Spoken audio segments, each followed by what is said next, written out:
impian, mimpi kan boleh. Lalu pemakaian selang-seling antara baik nyanyian dan doa pengakuan menarik juga untuk coba. Nyanyi, berdoa. Pemakaian bahasa tubuh dapat dimanfaatkan. Misalnya bergandengan tangan saat mengaku, artinya yuk ngaku sama-sama kita bersalah sebagai gereja. Atau pemimpin bisa, mari kita letakkan tangan kita ke dada. Ini satu lambang di budaya tertentu Singapura mesti gitu ya. Lalu hening misalnya, lalu diberi introduksi singkat pemimpin, kemudian doa hening diakhiri dengan bunyi gong atau triangle.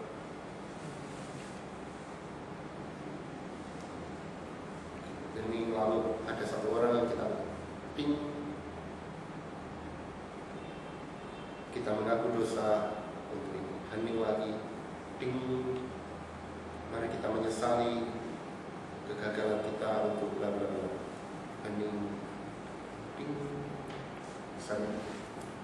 Itu kan hal kecil kan ya sebenarnya. Mau foto ini, tapi ketika itu ditambah total akan wah. Atau slideshow juga bisa, gambar-gambar untuk membangun kesadaran dosa sosial. Dengan sebuah puisi, penyanyi menyanyikan nyanyian dan 1001 kemungkinan lain.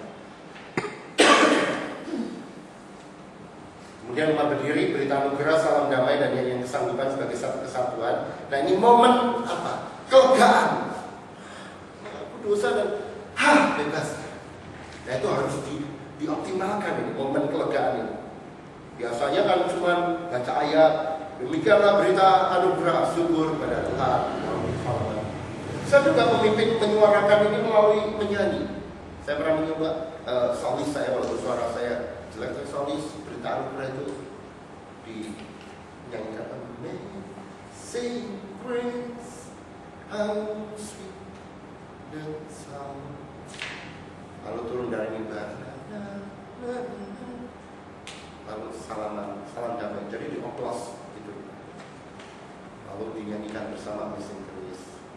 Nah yang saya suka sekarang misalnya ada para penyanyi kontemporer yang mulai menghargai hymn. Ada pernah mendengar Chris Tomlin? Dia menyanyikan misalnya Amazing Grace.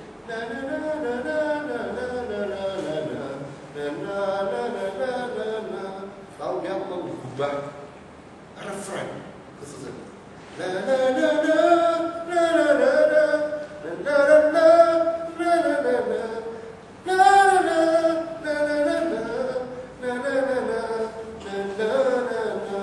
Nah, ketika udah nyanyi Amazing Grace, tiba-tiba ada solis yang masuk lalu menyanyikan refrain itu dan ada sesuatu yang baru.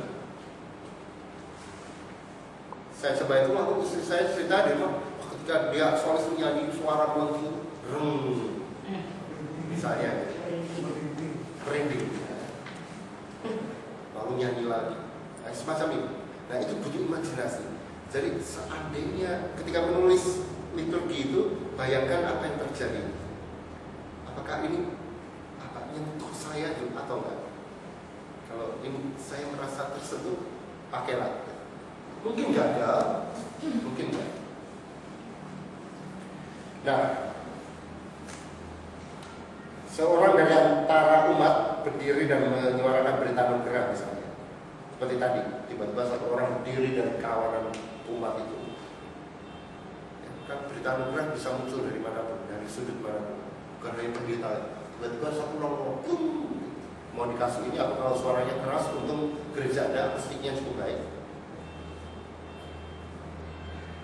Cara.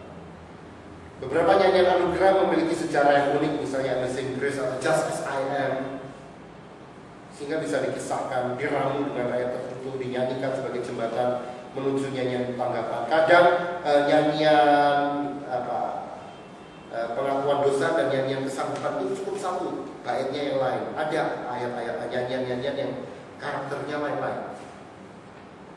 Salam damai, bisa salaman biasa, bersalaman dengan formulasi yang berbeda-beda. Damai Kristus dinyanyikan secara responsoris. Salam lagi, salam, misalnya begitu yang biasa. Dan banyak kan gitu. Sebaiknya pemimpin dan penatua turun dan membaur dengan umat. Jangan salaman antar penatua toh. Turun dan biarkan itu waktu mengalir, nggak usah buru-buru. Bedanya juga dikit. Instrumen bisa melantunkan nyanyian kesanggupan yang akan segera dinyanyikan, dan dengan kode pemimpin, oke, mulai langsung nyanyi. Kayak tadi, latihan kedua baik sekali, pas sekali ya. Dan ada rasa enak. Ya betul sekali. Nah, kami agak telat, tapi baru 3 bulan ini kami mencoba, dan satu ahli musik yang nggak terlalu ahli, tahu baik sekali dia yang dulu menangani musiknya di GKI Peterongan. Di GKI Peterongan, Stephen. Yuswan itu pendetanya. Nah ini music director. Nah ini kami mau coba panggil untuk full time di kami, tapi sekarang dia membantu terus. Jadi setiap minggu dia datang Semarang Jakarta. Nah untuk melatih musiknya. Nah musik ada ini sebenarnya berbakat, tapi kurang kolesan dan kurang dilatih untuk menyanyikan hymn. Mereka cocok ini untuk nyanyi di kafe-kafe, tapi enggak di gereja, karena himne itu karakternya lain. Himne itu misalnya karakternya adalah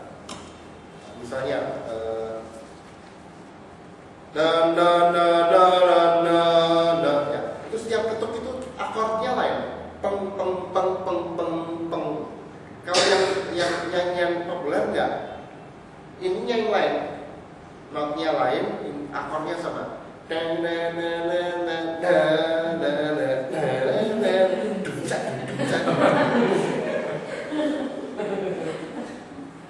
Nah, Stephen ini sangat baik meramu itu. Dan mulainya pun tanpa jeda, hanya 1-2 detik diizinkan untuk jeda. Dan selama ini seringkali lalu pemusiknya juga kapan ditayangkan. Itu udah jeda, moodnya udah gak enak. Pemberitaan firman, dan ini puncaknya. Harus disadari bahwa pembacaan Alkitab itulah yang dimaksud dengan pemberitaan firman. Khotbah adalah refleksi atas teks yang dibacakan. Ya, jadi ketika pemberitaan firman itu bukan khotbahnya loh yang penting. Nah, kalau ibadahnya ditata api, khotbahnya tidak terlalu baik, itu kebantu. Ya, kebantu.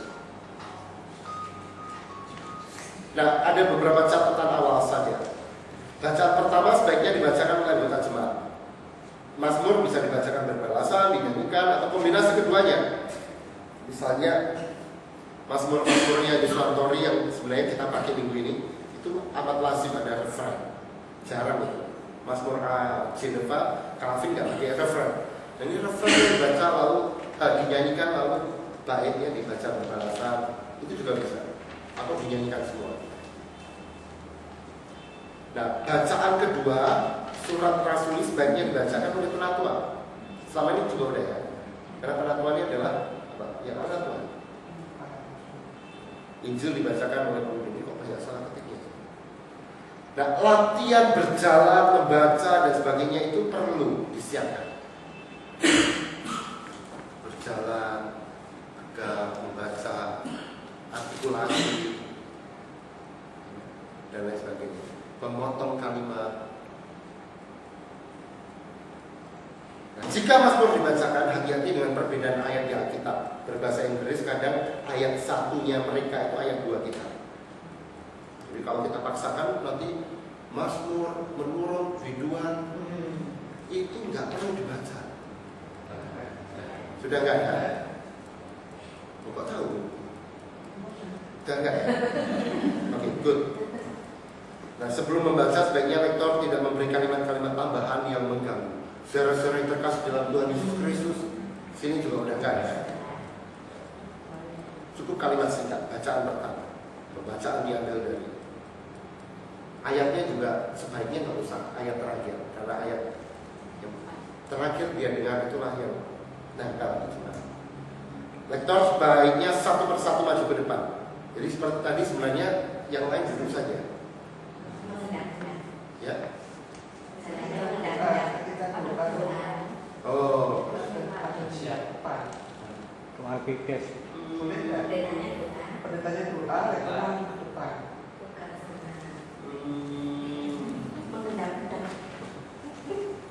Termasuk majelis secara langsung. Saya malah menyukai momen di mana jemaat bisa melihat mereka berjalan.